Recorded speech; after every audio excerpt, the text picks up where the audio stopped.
waxa oo dal laga qaaday dadkii Soomaalida ahaa ee ku dhawaad 2 bilood ku xirxirnaa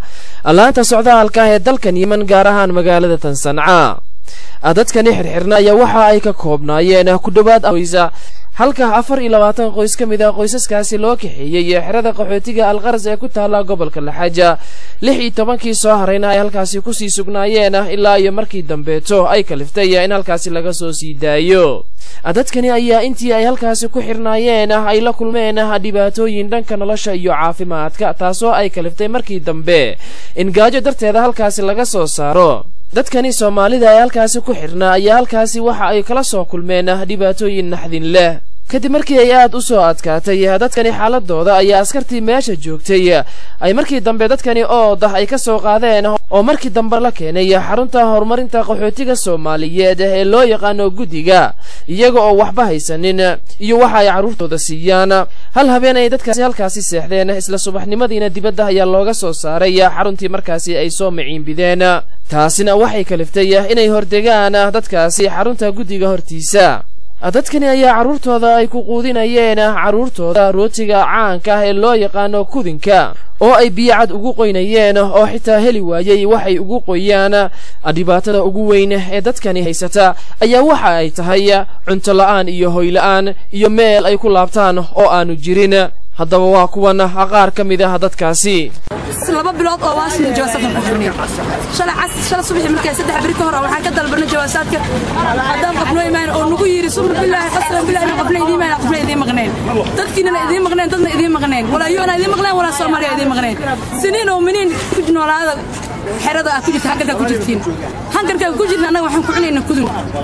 iyo biyo kudunkaas oo nala siiya habeenka xabo subaxina hal xabo habeenkii waxa la siiya xabo kuduna subaxina xabo kuduna ana siiya marka ugu horeysa waxaan ku cabayna biyo xitaa koob shaahan la miisaan.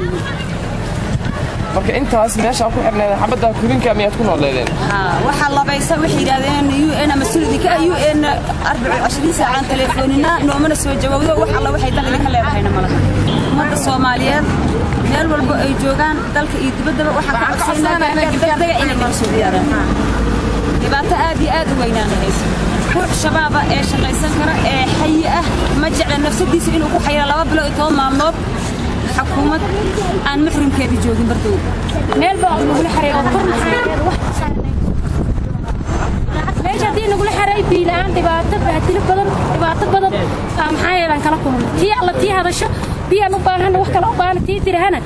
محايا هذا إيش الله ينعل يا سومالي قاركون إن جدا نقول صقلا وبناك نقول في الدنجل ظروف كانت نشتغل عاد أسماء هذا جست اليمن كذا عظيم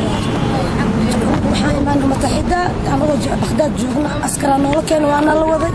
jawaasadana u xiran shahreen kaamil jawaasada oo kudni diina cabeen oo cunug kala ninkii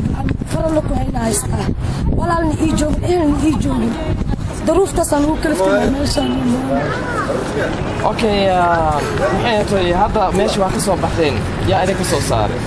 ma soo saar baahida meesha ma waxbatay rafadka meesha dadkan Soomaalida walaalaheen inay nagarab qabtaan. hay'adaha ka shaqeeya arrimaha qaxootiga ayaa dhegaha ka fureystay wax u qabashada dadkani Soomaaliyeed ee dhibaataysan waxaana arintani kala sheekaysanay gudoomiye ku-xigeenka xarunta Suleymaan Maxamed Cali. guddigani ayaa waxa uu xiriiriyaa oo ay u dhaxeeyaan qaxootiga iyo hay'adaha qaxootiga ka shaqeeya. shaqooyinka ay ku dhacday shaqalaan markay dhacday noloshay ku soo cuslaatay markii iyagu ka cabanaya waxyaabo noocaas inay kala bixin waayeen iyo waxay ku noolaayeen UN-kii markay bilaha horta ganaayeen ayaa waxa sababtay in macnaha UN-kii ay askar u dalbato oo askartii ay ku xiraan joogmaashi immigration ka dhaco markii dadkii laba kooxood ay u kala jabeen koox waxay noqotay koox ogol in la geeyo xerada qaxootiga cadan oo Al-Qarz xeradii baa loo qaaday intii u badneed kuwan soo haray waa 16 qoys oo dalbanayay iyagu in Soomaaliya lagu celiyo marka Soomaaliya ciidanka qameeshay dalbanayaan waa ma arkin oo muqdishona macnaha sharci dhigaya UN-ka inay dadku celiso dadkan Soomaaliyeed ayaa ka muuqata dhibaatada tirada badan oo ay kala soo kulmeen halkii ay 2 bilood la soo dhaafay ay ku xirnaayeen oo ah laanta socdaalka ee dalkan Yemen. dadkan ayaa markoodii hore guryahoodii ka soo qaxay dagaaladii ka dhacay dalkan Yemen sanadkii la soo dhaafay taasoo ay galaaftay dhammaan waxyaabihii ay haysteen oo ilaa ay haatan aan waxba gacan ku haynin taasoo ay soo maciindileen halkan diyaal horumarinta qaxootiga Soomaaliyeed si markaasi loogu qabto laakiinse ilaa ay haatan cid hadalkooda ama dalabkooda qadarinaysa aan jirin محمد علي جحا تلفزيون كهرباء Soomaaliya صنعاء يمن